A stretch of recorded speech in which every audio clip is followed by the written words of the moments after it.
दोस्तों, आप दुनिया भर के मुसलमानों पर कहीं भी किसी भी प्रकार से जुल्म करें, मुसलमान कभी भी उस मुद्दे पर बोलते हुए दिखाई नहीं देंगे। पर जब बात हजरत मोहम्मद सल्लल्लाहु अलैहि वसल्लम साहब की आएगी और बात जब कुरान शरीफ की आएगी तो दुनिया भर के मुसलमान जो हैं वो चुप बैठने वाले नहीं हैं, क्योंकि जिस तरीके से बकरी ईद के दिन खासतौर पर स्वीडन में कुरान शरीफ को जलाने की इजाजत दी गई, उससे अब दुनिया भर के मुसलमानों का गुस्सा जो है वो स्वीडन के ऊपर फूटता हुआ दिखाई दे रहा है। जहां पहले तुर्की ने कड़े शब्दों में चेताया, तो अब ईरान ने भी अपने कड़े लहजे में यह कह दिया है कि ये जो आपने हरकत की है इसे बिल्कुल भी बर्दाश्त नहीं किया जाएगा और दुनिया भर के मुसलमानों को इसके खिलाफ अब एक जंग लड़नी पड़ेगी, जो समय समय पर कुरान शरीफ की बेहुरमती करने का सिलसिला चल चुका है। किस तरीके से विदेश मंत्रालय के ईरान ने बयान दिया और कैसे राष्ट्रपति इब्राहिम रईसी ने इसके ऊपर संज्ञान लिया और कैसे ईरान की जनता का गुस्सा सातवें आसमान पर है, एक बार इस पूरी रिपोर्ट पर नजर डालते हैं। दोस्तों, ईरानी विदेश मंत्रालय के प्रवक्ता ने मुस्लिम पवित्र पुस्तक कुरान के अपमान की सहमति देने के लिए स्वीडन सरकार की जमकर आलोचना की है। मुस्लिम पवित्र पुस्तक के खिलाफ बेअदबी की बार बार और राज्य में यह घटना 2 लोग बुधवार को स्वीडिश राजधानी स्टॉकहोम की केंद्रीय मस्जिद के बाहर खड़े हुए और स्वीडिश अदालत द्वारा उन्हें दी गई हरी झंडी के बाद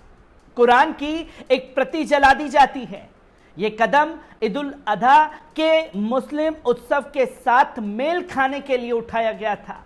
जो वार्षिक हज यात्रा के समापन का प्रतीक है, जिसमें दुनिया भर से लाखों मुस्लिम भाग लेते हैं। प्रेस टीवी की रिपोर्ट के अनुसार गुरुवार को बोलते हुए ईरानी विदेश मंत्रालय के प्रवक्ता नासिर कनानी ने स्वीडन स्थित इस्लामोफोबस द्वारा अपवित्रीकरण के ऐसे कृत्य के लिए स्वीडिश सरकार द्वारा की कड़े शब्दों में निंदा की है, जिन्होंने अतीत में कई मौकों पर इसी तरीके से कुरान शरीफ का अपमान किया है। स्वीडन का दैवीय पवित्रताओं के खिलाफ अपवित्रता करना की पुनरावृत्ति के मार्ग प्रशस्त करना है, विशेष रूप से अंतर्राष्ट्रीय मुस्लिम राष्ट्र की पवित्र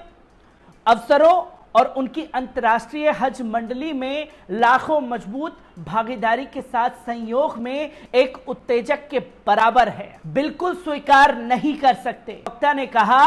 कि कुरान के खिलाफ अपमान के कृत्य को नफरत फैलाने की प्रवृत्ति का उदाहरण है,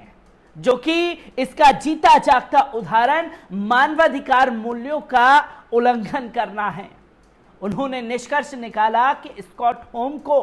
सलाह दी जाती है कि वे भविष्य में अंतर्राष्ट्रीय कुरान शरीफ के खिलाफ अपमान के कृत्यों को रोके और इस संबंध में वो जिम्मेदारी और जवाबदेही के सिद्धांतों पर गंभीरता से ध्यान दे, और अगर कोई कदम नहीं उठाया गया तो फिर हमें कोई कड़ा स्टेप उठाना पड़ेगा। इसके लिए बैनर तले अपवित्रीकरण के ऐसे कृत्य को बर्दाश्त करता है और यहां तक कि उन्हें मंजूरी दी जाती है। जनवरी में भी दोहरे डेनिश और स्वीडिश चरमपंथी रास्मस पलुदान ने स्टॉकहोम में तुर्की दूतावास के सामने और बाद में एक मस्जिद के सामने पवित्र कुरान की एक प्रति को जला दिया था। और उसी समय जनवरी में भी ईरान के राष्ट्रपति इब्राहिम रईसी ने हाल ही में कुछ यूरोपीय देशों में कुरान के अपमान और हजरत मोहम्मद सल्लल्लाहु अलैहि वसल्लम साहब के अनादर की निंदा करते हुए इनसे सभी अब्राहमिक धर्मों और मानवता का अपमान बताया था। उन्होंने तेहरान में एक सम्मेलन को संबोधित करते हुए कहा था कि यूरोपीय देशों में पवित्र कुरान के अपमान की निंदा की, जो स्वतंत्र और मानवाधिकारों के ध्वजवाहक होने का दावा करता है। प्रेस टीवी की रिपोर्ट के अनुसार उन्होंने कहा कि अभिव्यक्ति की स्वतंत्रता के नाम पर किए गए इस जघन्य कृत्य और इस तरह के मामलों को वास्तव में मानवता का सबसे खराब अपमान माना जाता है और आप इसे अभिव्यक्ति की आजादी का नाम दे रहे हैं। उन्होंने कहा कि दुनिया में कोई भी ऐसे अपमानजनक कृत्यों को स्वीकार नहीं करता क्योंकि वे अभिव्यक्ति की स्वतंत्रता का विरोध करते हैं और मानव समाज में अभिव्यक्ति की स्वतंत्रता को अवरुद्ध करते हैं।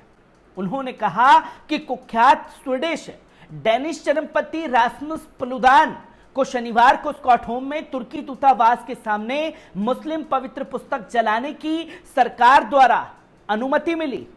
बेअदबी करते समय पालुदान को स्वीडिश पुलिस द्वारा संरक्षित किया जा रहा था, जिसने मुस्लिम दुनिया में विरोध प्रदर्शनों की बाढ़ ला दी है।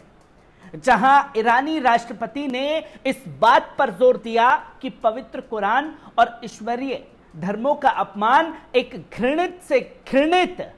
कृत्य है जिसे स्वीकार नहीं किया जाएगा। उन्होंने कहा कि मानवाधिकारों की वकालत करने का दावा करने वाले यूरोपीय लोगों को अपने अपवित्र कदमों के बारे में दुनिया भर के जनमत और मुसलमानों को जवाब देने की जिम्मेदारी महसूस करनी चाहिए कि वो किस तरीके से इस्लामोफोबिया को बढ़ावा दे रहे हैं। उन्होंने अपने ट्विटर अकाउंट पर एक पोस्ट में इस्लामिक क्रांति के नेता आयतुल्ला सैयद अली खमेनी ने अभिव्यक्ति की स्वतंत्रता के नारे के तहत पवित्र कुरान के अपमान की कड़ी शब्दों में निंदा की। नेता के संदेश में कहा गया कि अभिव्यक्ति की स्वतंत्रता के नारे के तहत किया गया कुरान का पागलपनपूर्ण अपमान दर्शाता है कि अहंकारी शक्ति के हमले इस्लाम और कुरान पर लक्षित हैं। इससे पहले यूरोप में पवित्र कुरान के अपमान के विरोध में बड़ी संख्या में ईरानी मुसलमानों ने तेहरान और अन्य शहरों में रैलियां निकाली, जहां प्रार्थना के बाद उपासक पूरे ईरान में इकट्ठा हुए। जहां रैलियों में मार्च किया गया और दिव्य पुस्तक के अपमान की निंदा करते हुए हाथों में कुरान शरीफ को लेकर के लहराया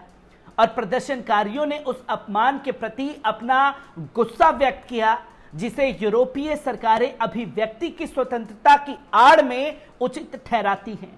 लेकिन उदाहरण के लिए होलोकॉस्ट पर कोई सवाल उठाना बर्दाश्त नहीं करती।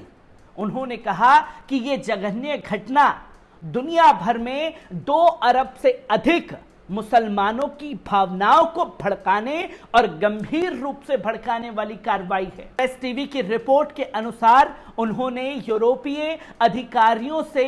इस्लाम के प्रति शत्रुता समाप्त करने का ऐलान भी किया। जिस तरीके की नफरत फैलाई जा रही है और ईरान के लोगों ने तेहरान में सड़कों पर उतर करके दिलों से कुरान शरीफ को लगा करके ये नारा भी लगाया कि हमारे दिलों से कुरान मिटने वाला नहीं है।